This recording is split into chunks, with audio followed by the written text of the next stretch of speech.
Think of just our world today. If there's a lack of understanding, then there's a fear. And so that's part of, I think, what we're really trying to do is ultimately educate. The more educated you are, the better decisions you can make. But that's another clear example, probably, of someone not really understanding. And when you don't understand, you automatically go to that, I don't trust, or I have a Hmm. fear. And maybe you give bad advice. Yeah, I don't know too many agents that give bad advice. Do you? Yeah. yeah, man. Yeah. So, anyways, nothing happened, right? Where's the seller? The house is still on the market, Still on the market. And and They're that on was the East Coast. December. yeah. Yeah, they're on the East Coast, probably paying two rent and Hmm. mortgage, and that's it. And they're paying rent or mortgage, or they're paying their mortgage on this house because they don't want something like a blemish on their record, even though now the property, you could argue, might be losing money. Yeah, Yeah. Yeah, and there's plenty of those stories. of I'm course. sure you're Yeah, aware. yeah. And Right. I don't think we're in a distressed market by any stretch compared to what I remember in 2007 and 8 and 9. Hmm. Oh yeah. But our team in the last 18 months, we've done 3 short sales. I've been So hearing about it's not that it's a frequent thing, but again, it's been such a long gap just between 2009 and 2010 and 2012.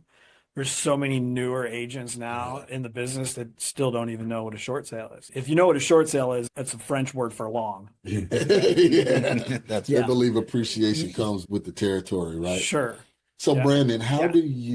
how do we bridge that gap? What are some of the things that we can do with this CIAS training, certified investor agent Right. specialist training? How do we bridge that gap so situations like this, we can minimize situations like this? I think the first is and I don't mean to use this saying in a negative connotation, but you've probably heard the road to recovery is admitting you have a problem. Hmm.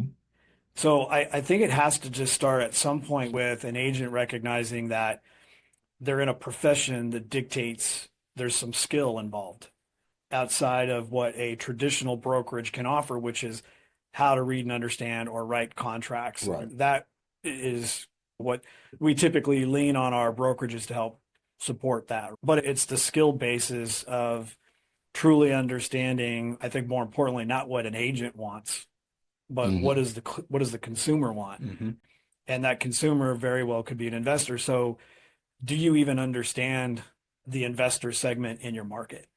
And I'll give you an example, right? And you guys probably know your data way better than I do here. But across the country, nationally, 33% of residential transactions are investor purchases, That's funny. I had wrote this right? down. I researched it yesterday. Okay, did you good? 27% in Here, Arizona, okay, 20% are the cash transactions, and 7.4% are wraps, carrybacks, and there you seller. go. So a third of the Now I'm gonna so my go. thunder branded. That's okay. I didn't mean to. But it's I, very important. no, it is. Yeah. And I'll go one step further with that, Mike, which is, and did you get the information through the MLS?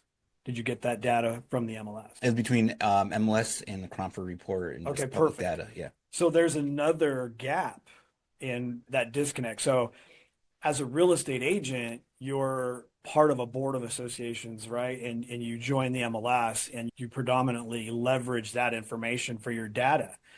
So if we understand that there is a certain segment of purchases and transactions that happen that are investor related, and to us, investor is not just somebody who flips a property. It's not just someone who becomes a landlord, right? It could be institutional, it could not be hmm Hmm. institutional, it could be a second home or a vacation. And we've had this short-term rental trend for quite some time as well. So there's a lot more, it seems, strategies around investing than there ever has been before.